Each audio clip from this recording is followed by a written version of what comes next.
Hi, hello. நான் தான் உங்க ஜெனி ஜோயல். இன்னைக்குள்ள ரெசிபி என்னன்னா, இது வந்து ஹெல்த்தியான லட்டுன்னு சொல்லலாம், இல்ல டயட் லட்டுன்னு சொல்லலாம். அ இது வந்து பிசிஓடி ப்ராப்ளம் உள்ளவங்களுக்கு, அப்புறம் இர்ரெகுலர் பீரியட்ஸ் உள்ளவங்களுக்கு, ஹார்மோனல் இம்பேலன்ஸ் உள்ளவங்கலாம் வந்து இந்த லட்டு வந்து சாப்பிடலாம். எப்படி பண்ணலான்னு பார்க்கலாமா? ஒரு பவுல்ல வந்து பாதாம் எடுத்துக்கோங்க. எல்லாமே வந்து சேம் குவான்டிட்டியா எடுத்துக்கோங்க. அடுத்து வந்து கேஷ்நட் எடுத்துக்கோங்க. லாஸ்ட்டா நான் வந்து வால்நட் எடுத்துக்கேன். நீங்க வந்து உங்கள்ட்ட பிஸ்தா இருந்தாலும் நீங்க பிஸ்தா எடுத்துக்கலாம். அதுக்கப்புறம் ஒரு பேன் எடுத்து லோ ஃப்ளேம்லேயே வந்து ஒரு 2 to 3 மினிட்ஸ் வந்து இந்த எல்லா நட்ஸையும் வந்து போட்டு நல்லா வந்து வறுத்து எடுத்துக்கோங்க. ரொம்ப வந்து கரிஞ்சிடலாம் கூடாது. மெதுவாக வந்து வறுத்து எடுத்துக்கோங்க. அதுக்கப்புறம் வந்து சீட்ஸ் எடுத்துக்கோங்க. சன்ஃப்ளவர் சீடு, பம்ப்கின் சீடு, அப்புறம் வந்து ஃப்ளாக்ஸ் சீடு, லாஸ்ட்டாக வந்து சியா சீடு. சியா சீட் மட்டும் நான் கம்மியாக எடுத்துக்கேன். மிச்சம் 3 சீடும் வந்து சேம் குவான்டிட்டியில் தான் எடுத்துக்கேன். உங்கள்கிட்ட வந்து வாட்டர்மெலன் சீடு இருந்தாலும் நீங்கள் அதுவும் யூஸ் பண்ணிக்கலாம். ஃபஸ்ட்டு நம்ம வந்து வறுத்து வச்சிருந்த நட்ஸை வந்து ஒரு ஜாரில் மாற்றிக்கங்க. நம்ம கிரைண்ட் பண்ணாண்டா.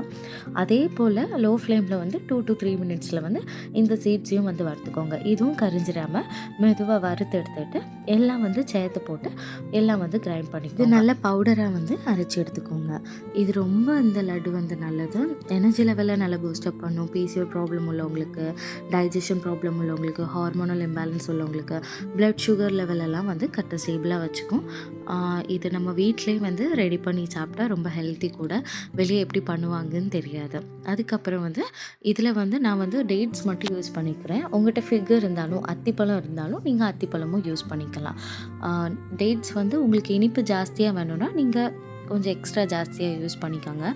நான் இதில் வந்து கீ யூஸ் பண்ணிக்கிறேன். கீ வந்து ஆப்ஷனல் தான். லட்டு உருண்டை பிடிக்க டைம் மட்டும் நீங்கள் வந்து ஆயில் அப்ளை பண்ணி இது பண்ணிங்கன்னா கொஞ்சம் ஈஸியாக இருக்கும். டேட்ஸ் போட்டோன்னா வந்து அந்த லட்டு பதம் வந்து உருண்டை பிடிக்க ரொம்ப ஈஸியாக இருக்கும். அதுக்கு தான் டேட்ஸ் போடுவோம். இப்போ சுகர் பேஷண்ட்லாம் எடுத்தீங்கன்னா கொஞ்சம் கம்மியாகவே வந்து டேட்ஸ் போட்டு எடுத்துக்கோங்க. நீங்கள் பெரிய லட்டாவும் பிடிச்சிக்கலாம், இல்லை குட்டி லட்டாவும் பிடிச்சிக்கலாம். மார்னிங் ஒன்று, நைட் ஒன்று சாப்பிட்டிங்கன்னா ரொம்ப நல்லது.